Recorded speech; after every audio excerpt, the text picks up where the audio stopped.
Friends, बहुत बहुत स्वागत है आप सभी का हमारे ETS इंस्टीट्यूट मुरादाबाद में। मैं सोनू सिंह बोध आप सभी का हार्दिक अभिनंदन करता हूं। दोस्तों, आज हम EBS का जो पार्ट शुरू कर रहे हैं EBS, तो इसमें सबसे पहले हम बात करेंगे ज्योग्राफी की। और ज्योग्राफी में भी हमने एक टॉपिक लिया है, हमने सबसे पहले ब्रह्मांड द यूनिवर्स। ठीक है, इसमें हम ज़्यादा कुछ नहीं पढ़ गए, केवल इतना पढ़ेंगे कि किस खगोल शास्त्री ने क्या अवधारणाएँ दी हैं। ठीक है, तो देखिए, सबसे पहला पॉइंट क्या है हमारा, ब्रह्मांड एक अत्यधिक विशाल क्षेत्र की कल्पना है। यानी कि यूनिवर्स को, ब्रह्मांड को हम माप नहीं सकते, ठीक है, केवल इसकी कल्पना कर सकते हैं क्योंकि बहुत बड़ा है। सही है, इसमें अत्यधिक सूक्ष्म कण से लेकर विशाल पिंड स्थित हैं। ठीक है, सबसे के बाद पहली क्या है इसमें, यानी इसके अंदर सूक्ष्म कण तो है ही हैं, ठीक है, लेकिन विशालकाय पिंड भी इसके अंदर स्थित है। दूसरी चीज़, इसको हम क्या कहते हैं, कॉस्मोस की संज्ञा भी देते हैं। ब्रह्मांड को हम कॉस्मोस की संज्ञा भी दी जाती है। ठीक है, कॉस्मोस की संज्ञा भी दी जाती है। उसके बाद ब्रह्मांड की क्षेत्रीय कल्पना करना असंभव है। ठीक है, नहीं, क्योंकि बहुत बड़ा है, इसलिए इसकी कल्पना नहीं की जा सकती। परंतु खगोल शास्त्रियों का मानना है कि ब्रह्मांड का जो निर्माण हुआ है, ठीक है, फिर भी खगोल शास्त्रियों का मानना है कि जो ब्रह्मांड का निर्माण हुआ है वो 100 बिलियन, ठीक है, कितनी, 100 बिलियन आकाश गंगाओं से हुआ है। यानी पूरे ब्रह्मांड का निर्माण माना गया कि वो 100 बिलियन आकाश गंगाओं से हुआ है। ठीक है ना, लेकिन प्रत्येक आकाश गंगा का निर्माण, अब 100 बिलियन आकाश गंगाओं से तो हो गया ब्रह्मांड का निर्माण। अब प्रत्येक आकाश गंगा जो है हमारी, प्रत्येक आकाश गंगा जो है उसका जो निर्माण हो रहा है वो 100 बिलियन तारों से हो रहा है। ठीक है, तारों को मिलाकर 100 बिलियन एक आकाश गंगा बन गई, और 100 बिलियन आकाश गंगाओं को मिलाकर क्या बन गया हमारा ब्रह्मांड। कुछ इस तरीके से कल्पना दी। लेकिन यूनानी खगोल शास्त्रियों ने सर्वप्रथम, यूनान के खगोल शास्त्रियों ने सर्वप्रथम ब्रह्मांड का अध्ययन शुरू किया। तो किसने शुरू किया अध्ययन ब्रह्मांड का? यूनान के लोगों ने, या यूनान खगोलीय शास्त्रियों ने। ठीक है, इसलिए इस काल को, यानी जब उन्होंने उसको अध्ययन किया, उस टाइम 1600 BC से 50 BC के बीच का समय जो था हमारा, वो गोल्डन एज के नाम से जाना जाता है, कहा जाता है। ठीक है, यूनानियों ने बताया कि ब्रह्मांड का केंद्र पृथ्वी है।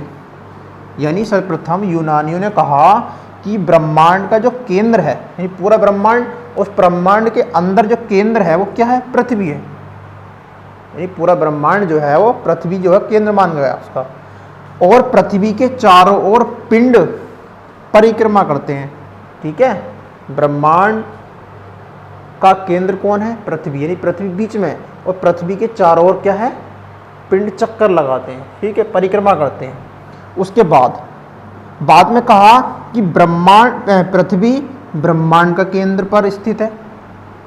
सही है, नहीं, बाद में कहा पृथ्वी ब्रह्मांड के केंद्र पर स्थित है, और पहले कहा ब्रह्मांड का केंद्र पृथ्वी है। ठीक है, चेंजिंग आ गई, नहीं आ गई? उसके बाद इसके चारों ओर 7 पिंड, यानी कि ग्रह, जैसे कि शनि, बृहस्पति, मंगल, सूर्य, शुक्र, बुध और चंद्रमा। ठीक है, जिसे 7 दिनों के नाम की संज्ञा भी दी गई, 7 दिनों के नाम भी बताए गए। तो सूर्य को भी क्या माना गया कि पृथ्वी के चारों ओर चक्कर लगाता है, क्योंकि ब्रह्मांड का केंद्र है। ठीक, उसके बाद यूनानी जो खगोल शास्त्री थे अरस्तु, ठीक है, यूनानी खगोल शास्त्री थे अरस्तु, उन्होंने 384 से 322 BC ने, ठीक है, BC में क्या कहा, सर्वप्रथम बार कि पृथ्वी कैसी है, गोल है। किसने कहा था? अरस्तु ने कहा था सर्वप्रथम बार कि पृथ्वी क्या है, गोल है। ठीक है, उसके बाद अरिस्तारकस, ठीक है, अरिस्तारकस एक दूसरे खगोल शास्त्री हुए हैं जो 312 से 230 BC ने सूर्य को केंद्र माना। क्या माना? सूर्य जो है केंद्र है और बाकी ग्रह उसके चारों ओर परिक्रमा करते हैं, इसलिए उन्होंने बता दिया। लेकिन उसके बाद क्या हुआ, एक दूसरे खगोल शास्त्री आए, क्या नाम था, इराटोस्थनीज। इन्होंने कहा 276 और 194 इसी के बीच में कि प्रथम वैज्ञानिक ये बने कि इन्होंने कहा कि पृथ्वी का जो परिक्रमा,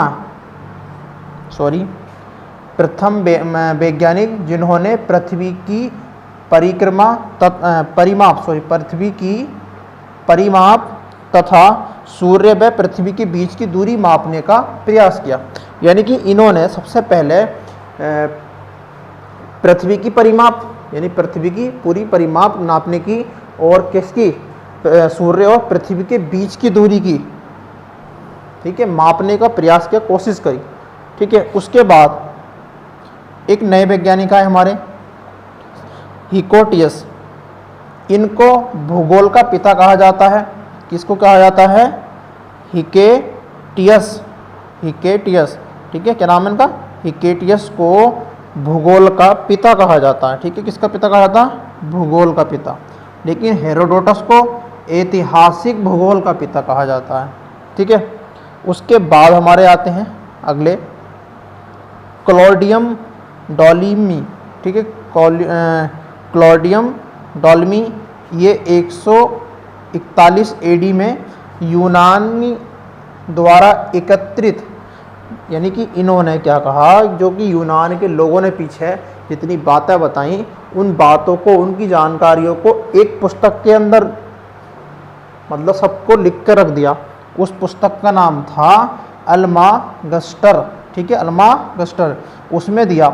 लेकिन उस पुस्तक के जो खंड थे वो कितने थे, 13 खंड थे, ठीक है। उस पुस्तक के 13 खंड थे।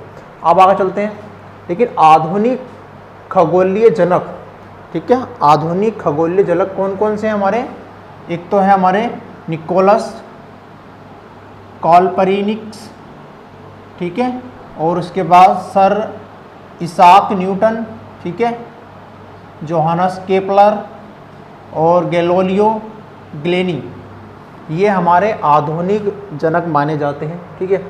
लेकिन निकोलस कॉपरनिकस ने क्या कहा कि कब कहा, 1473 में, 1473 और 1543 एडी के बीच कहा कि सूर्य ब्रह्मांड के केंद्र पर स्थित है।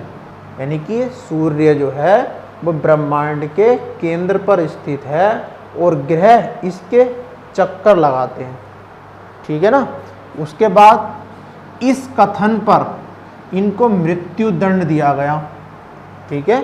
इन्होंने बताया कि सूर्य जो है ब्रह्मांड के केंद्र पर है और इसके चारों ओर क्या करते हैं, ग्रह चक्कर लगाते हैं। तो इस कथन को कहने के लिए कहा गया, तो इनको जो है क्या कर दिया, मृत्युदंड दिया गया। ये वैज्ञानिक जिसे ब्रह्मांड मानते थे, ये वैज्ञानिक जितने भी पीछे हुए हैं ये ब्रह्मांड मानते थे, वो वास्तव में सौर परिवार को संबोधित करते थे। कितने मजे की बात है, ठीक है। जो वैज्ञानिक सब ब्रह्मांड मान लेते हैं ना इसको, ठीक है, तो ये ब्रह्मांड नहीं था, वो वास्तव में किसकी चर्चा करते थे, सौर परिवार की चर्चा करते थे, क्योंकि ब्रह्मांड की खोज कहाँ तक हुई, नहीं हो पाई। तो जे केपलर ने बताया कि उसके बाद क्या हुआ, जे केपलर ने बताया कि सूर्य के चारों ओर, किसके, सूर्य के चारों ओर सभी ग्रह दीर्घवृत्ताकार पथ पर परिक्रमा करते हैं, ठीक है। केपलर ने बताया कि जो सारे ग्रह हैं ना सूर्य के चारों ओर परिक्रमा करते हैं, वो भी दीर्घवृत्ताकार पथ पर, ठीक है। लेकिन 1805 में हेर्शेल वे नामक एक वैज्ञानिक हुए हैं ब्रिटिश के, उन्होंने दूरबीन की सहायता से, किसकी, दूरबीन की सहायता से ब्रह्मांड का अध्ययन किया। अरे वाह, दूरबीन की सहायता से क्या करा, ब्रह्मांड का अध्ययन करा और कहा सौर परिवार हमारी आकाश गंगा का सूक्ष्म अंग है। यानी कि जो हमारा सौर परिवार है, सूर्यमंडल का सूर्यमंडल है, उस वो जो है आकाश गंगा का बहुत छोटा सा भाग है, ठीक है। फिर एडविन हबल ने कहा, जो अमेरिका के थे, 1920 एडी में, कि आकाश गंगा के बीच की दूरी बढ़ती जा रही है। किसने कहा? एडविन हबल ने, अमेरिका के थे, 1920 में कहा कि जो हमारी आकाश गंगाएं हैं उन आकाश गंगाओं की दूरी क्या है? लगातार बढ़ती जा रही है। ठीक है। और ब्रह्मांड का व्यास 250 करोड़ प्रकाश वर्ष है। ठीक है ना, 250 करोड़ वर्ष प्रकाश वर्ष है। प्रकाश वर्ष का मतलब यहाँ पे क्या है कि सूर्य का प्रकाश 250 करोड़ वर्ष में जहाँ तक पहुँच जाता है उतना उसका व्यास है। ठीक है। और हम जानते हैं कि प्रकाश की चाल क्या होती है? 3 × 10⁸ मीटर पर सेकंड। तो लगा लो कि 250 करोड़ वर्ष में प्रकाश कहाँ पहुँच जाएगा। तो इतना जो एरिया है वो क्या हमारा ब्रह्मांड का व्यास माना गया। ठीक है। जिसमें असंख्यक आकाश गंगाएं हैं, यानी कि इन्होंने कहा इसमें इतनी आकाश गंगाएं हैं कि हम उनकी गिनती भी नहीं कर सकते। ठीक है। तो ये केवल इतनी सी बात थी कि किसने कौन सी अवधारणा दी, किसने क्या कहा। ठीक है। और हम आगे जो पढ़ेंगे वो ब्रह्मांड की उत्पत्ति पढ़ेंगे, अगली वीडियो में पढ़ेंगे ब्रह्मांड की उत्पत्ति। ठीक है। अगर वीडियो पसंद आई हो तो भाई वीडियो को शेयर जरूर करना अपने दोस्तों में, और चैनल को जरूर सब्सक्राइब करना। ठीक है। फिर मिलेंगे नए वीडियो के साथ। थैंक यू, धन्यवाद।